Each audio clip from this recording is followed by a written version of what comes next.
ಬೇರೆಯವರ ಮೇಲೆ ಅತಿಯಾಗಿ ಅವಲಂಬಿತವಾಗುವುದು ಒಳ್ಳೆಯದಲ್ಲ. ಒಬ್ಬ ರಾಜ ಅನಾರೋಗ್ಯದಿಂದ ಬಳಲುತ್ತಿದ್ದ. ರಾಜನನ್ನು ಉಳಿಸಿಕೊಳ್ಳಲು ಎಲ್ಲ ಪ್ರಯತ್ನಗಳನ್ನು ಮಾಡಲಾಯಿತು. ಆ ಎಲ್ಲ ಪ್ರಯತ್ನಗಳು ವಿಫಲವಾಗಿ ಅವನು ಕೊನೆಯುಸಿರೆಳೆಯುತ್ತಿದ್ದ.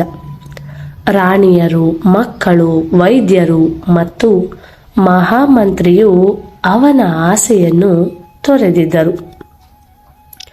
ಆಗ ಅಲ್ಲಿಗೆ ಒಬ್ಬ ಸನ್ಯಾಸಿ ಬಂದ. ರಾಜನನ್ನು ಹೇಗಾದರೂ ಮಾಡಿ ಉಳಿಸಿಕೊಡಿ ಎಂದು ಅವನನ್ನು ಎಲ್ಲರೂ ಬೇಡಿಕೊಂಡರು.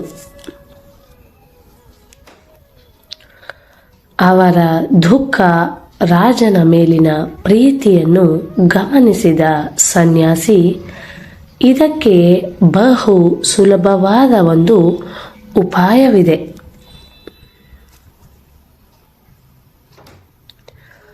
ರಾಜನ ಪ್ರಾಣ ಪಕ್ಷಿ ಈಗ ಹಾರಿ ಹೋಗಲಿ. ನಿಮ್ಮ ಅರಮನೆಯಲ್ಲಿ ಇರುವ ದೊಡ್ಡ ಉದ್ಯಾನವನದಲ್ಲಿ ಒಂದು ಮಾವಿನ ಮರವಿದೆ. ಅದರಲ್ಲಿ ಕಾಷ್ಟ ಕೀಟವೊಂದು ರೋಗದಿಂದ ಬಳಲುತ್ತಿದೆ.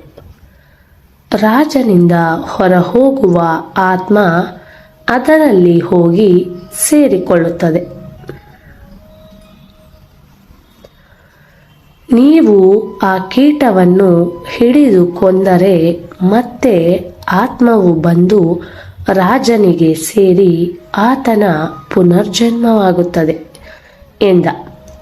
ಆಗ ಎಲ್ಲರೂ ನಿರಾಳವಾಗಿ ರಾಜ ಸಾಯಲಿ ಎಂದುಕೊಂಡು ಕಾದು ಕುಳಿತರು. ಈಗ ಯಾರಲ್ಲೂ ರಾಜ ಸಾಯುವ ಬಗ್ಗೆ ದುಗುಡ ಉಳಿಯಲಿಲ್ಲ. ರಾಜ ಬಹಳ ದಿನ ಸಾಯಲೇ ಇಲ್ಲ. ಈಗ ಎಲ್ಲರೂ ರಾಜ ಬೇಗ ಸಾಯಲಿ ಎಂದು ಪ್ರಾರ್ಥಿಸತೊಡಗಿದರು.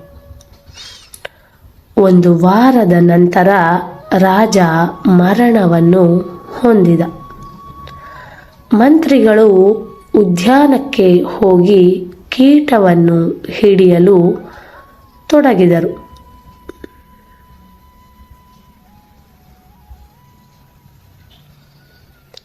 ಎಷ್ಟು ಪ್ರಯತ್ನಿಸಿದರೂ ಕೂಡ ಆ ಕೀಟ ಇವರಿಗೆ ಸಿಗಲಿಲ್ಲ. ಟೊಂಗೆಯಿಂದ ಟೊಂಗೆಗೆ, ರೆಂಬೆಯಿಂದ ರೆಂಬೆಗೆ ಹಾರುತ್ತಿತ್ತು. ಬೇಸತ್ತ ಮಂತ್ರಿ ಮತ್ತಿತರರು ಸನ್ಯಾಸಿಯ ಬಳಿಗೆ ಬಂದು ದೂರಿದರು. ಅವರು ಯಾರಲ್ಲೂ ಈಗ ರಾಜ ಬದುಕಲೇಬೇಕು ಎಂಬ ತೀವ್ರವಾದ ಹಂಬಲ ಇರಲಿಲ್ಲ.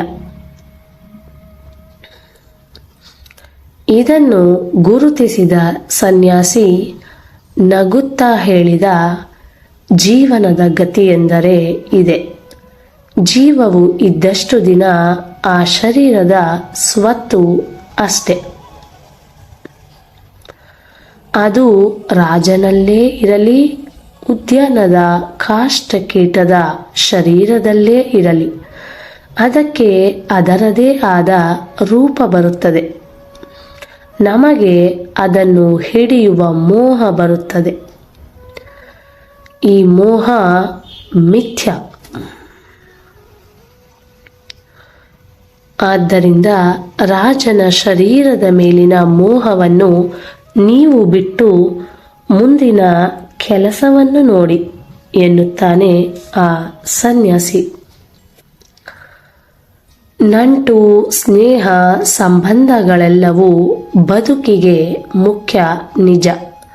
ಆದರೆ ಯಾವುದೇ ಸಂಬಂಧದ ಜೊತೆಯೂ ಅತಿಯಾದ ಅವಲಂಬನೆ ಒಳ್ಳೆಯದಲ್ಲ.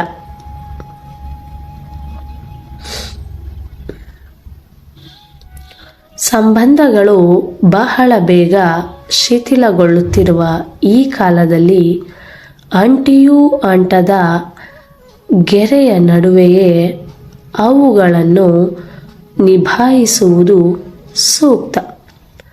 ಧನ್ಯವಾದಗಳು.